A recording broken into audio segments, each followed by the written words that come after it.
बंधू आणि भगिनींनो, ॲसिडिटी, अपचन, गॅसेस, त्याचप्रमाणे व्यवस्थित भूक न लागणे किंवा खाल्लेल्या अन्नाचं पचन न होणे, त्यापासून जो गॅस तयार होतो त्यापासून पोट गुबारणे, व्यवस्थित त्या गॅसमुळे झोप न लागणे, कामामध्ये मन न लागणे, अशा विविध प्रकारच्या पोटाच्या समस्यांनी जर आपण त्रस्त असाल तर हा व्हिडिओ शेवटपर्यंत बघा।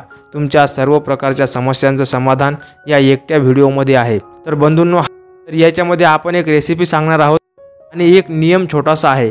जर त्या नियमाचं आणि त्या रेसिपीचं जर आपण पालन केलं तर आपण या पोटाच्या सर्व प्रकारच्या समस्यापासून मुक्त व्हाल।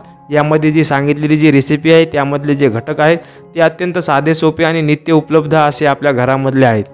सर्वात महत्त्वाचं आपण समजून घेऊयात की आपल्या जे पोटामध्ये गॅस किंवा अपचनाच्या समस्या का होतात, आपल्याला व्यवस्थित भूक का लागत नाही, ज्या अर्थी तुम्हाला हे त्रास आहेत त्या अर्थी त्याचा कारण असंही असू शकते की तुम्ही सकाळी वेळेवर जेवण करत नाहीत। जर तुमची जेवणाची वेळ जर हुकत असेल तर बंधूंनो, तुमच्या पोटामध्ये अतिरिक्त प्रमाणामध्ये ॲसिड तयार होतं, जे की अन्न पचन करण्याकरता वेळेवर आपल्या पोटामध्ये तयार झालेलं असतं। परंतु तुम्ही जर वेळेवरती जेवण केलं नाही तर ते ॲसिड तसं शरीरामध्ये राहते। मग तुम्ही अवेळी जर जेवण केलं तर तुम्हाला ॲसिडिटी होते, त्यापासून डोकं दुखणे व जास्त ॲसिड वाढल्यामुळे तुम्हाला जास्त करून तहान लागणे यासारख्या समस्या होऊ शकतात। किंवा तुम्ही जर का व्यवस्थित भूक न लागताच जर जेवण केलं म्हणजे तरीसुद्धा त्यालासुद्धा अवेळीच जेवण असं म्हणतात।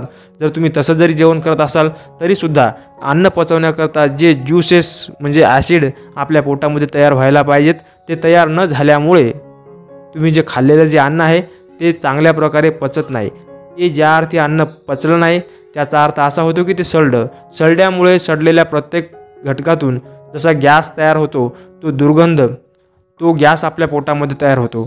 त्या गॅसेसमुळं तुमचं पोट हे फुगायला लागते, म्हणजेच अन्न आपलं सडलेलं आहे। आणि तसं अवेळी जेवण केल्यामुळे तुम्हाला भूकसुद्धा व्यवस्थित लागत नाही, भूक न लागल्यामुळे अन्न पचत नाही, अशी पूर्ण जे चक्र आहे ते आपलं असंच सुरू असल्यामुळे तुम्हाला पोटाचे हे तर खूप अत्यंत छोटे समस्या आहेत, परंतु अशा खूप मोठे आजारसुद्धा होऊ शकतात।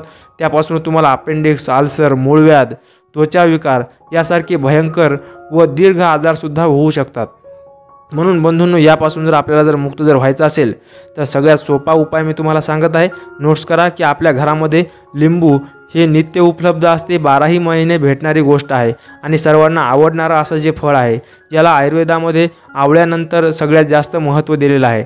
तर आपल्याला आपल्या जेवणामध्ये लिंबाचा उपयोग करायचा आहे। जर तुम्हाला ॲसिडिटी जर होऊ द्यायची जर नसेल तर तुम्ही कोणत्याही भाजीवरती लिंबू पिळून खाऊ शकता, परंतु जे लोक लिंबू पिळून खाऊ शकत नाहीत त्यांनी काय करायचं, त्यांच्या विशेष अशी रेसिपी सांगत आहे।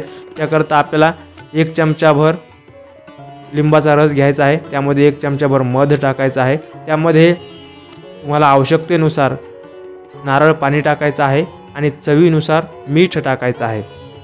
आणि हे जे मिश्रण आहे ते जेवणाच्या मधात म्हणजे तुमचं अर्ध जेवण झालेलं आहे आणि अर्ध जेवण राहिलेलं आहे अशा वेळी ते मिश्रण प्यायचं आहे।